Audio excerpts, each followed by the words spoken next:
Lokal na pamahalaan ng President Quirino at Philippine Carabao Center USM nagsagawa ng pagpupulong. 29 na piso na kilong bigas ibebenta sa lungsod ng Tacorong. At pambato ng purok summer snow panalo sa mutya ng baras ng Barangay Baras sa lungsod ng Tacorong. Yan ang ulo ng mga balita sa Sultan Kudarat Headliners.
Magandang araw, lalawigan ng Sultan Kudarat.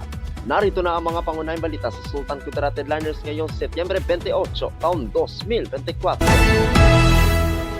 Lokal na pamahalaan ng President Quirino at Philippine Carabao Center USM nagsagawa ng pagpupulong. Narito ang ulat. Nagsagawa ng pagpupulong ang lokal na pamahalaan ng President Quirino sa pangunguna ni Mayor Maria Catrina Florida Santigan, Vice Mayor Mary Sayan Aradanas at mga kasapi ng ika-16 na sangguniang bayan kasama ang Philippine Carabao Center o PCC na dinaluhan ng Science Research Analyst Sir Rodolfo Jr. T. Valdez mula sa University of Southern Mindanao o USM bilang paghahanda para sa nalalapit na paglulunsa ng mga makabuluhang proyekto at launching ng Oh My Calabao sa sektor ng agrikultura. Sa pagpupulong, tinalakay ang mga plano at inisyatibong magpapatibay sa kabuhayan ng mga magsasaka, partikular ang magpapalakas ng industriya ng kalabaw sa bayan.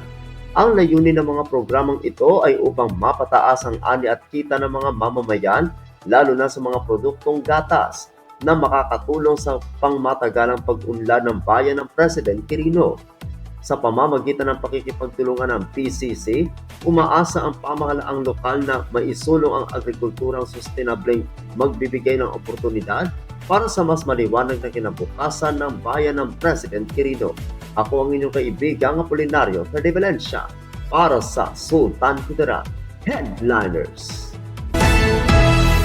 29 na piso na kilong bigas ibebenta sa lungsod ng Tacorong. Narito ang ulat.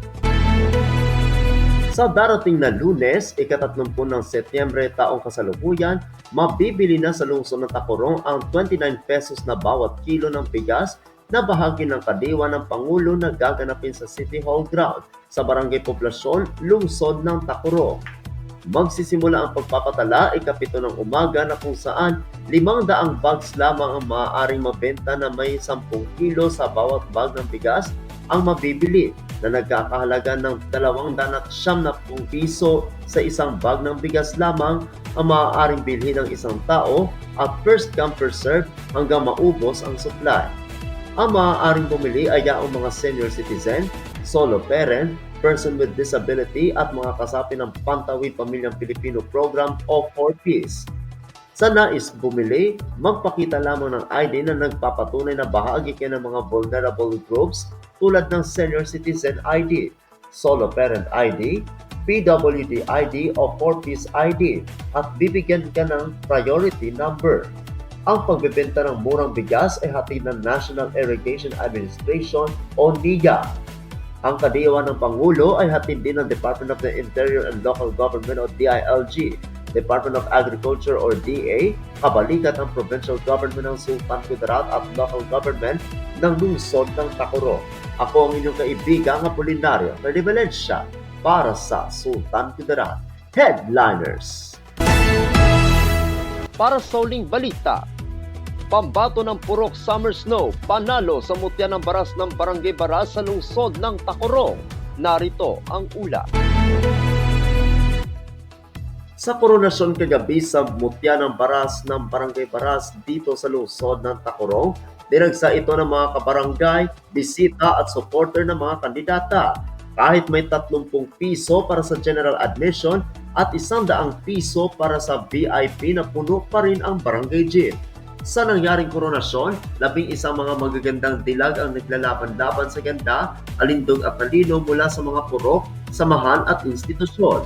Sa nangyaring koronasyon, tinanghal ang pambato ng purok summer snow na si Gemela Estanislao na mutya ng Baras 2024 na naiuwi nito ang special at minor awards tulad ng Miss Family Life 2024, Best in Production Number, Best in Casual Wear, Best in Play Suit at Best in Evening Gown. Mutya ng Baras Tourism naman ang pambato ng Purok Rose na si Rachel Joy Agnes. Mutya ng Baras Culture and Arts naman ang pambato ng Aliza Chloe Indico ng Sangguniang Kabataan na nakuha nito ang mga Special at Minor Awards tulad ng Best in Interview, Miss Congeniality at People's Choice Award.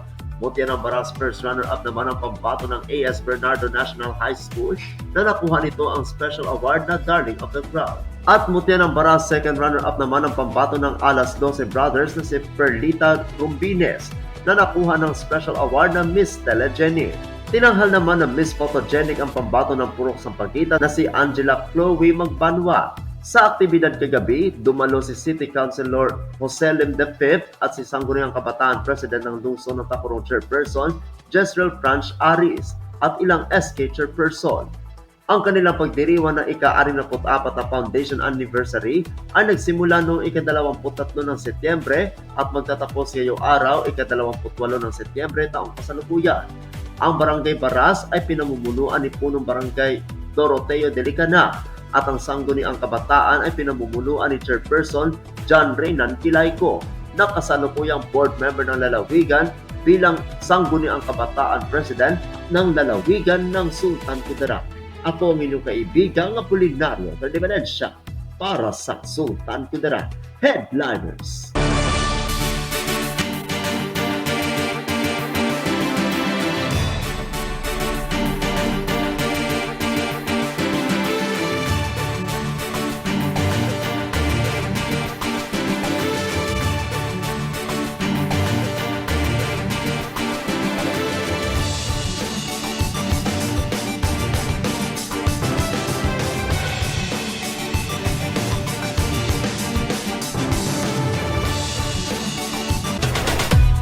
Atin ang kabuuan mga balita sa araw nito. Mga balitang kailangan ninyong malaman, balitang walang kinakampihan, balitang totoo, balitang may dalang aral at inspirasyon. Ito ang Sultan Kudarat Headliners. Hanggang sa Lunes, happy weekend. Maraming salamat at magandang araw, kaibigan.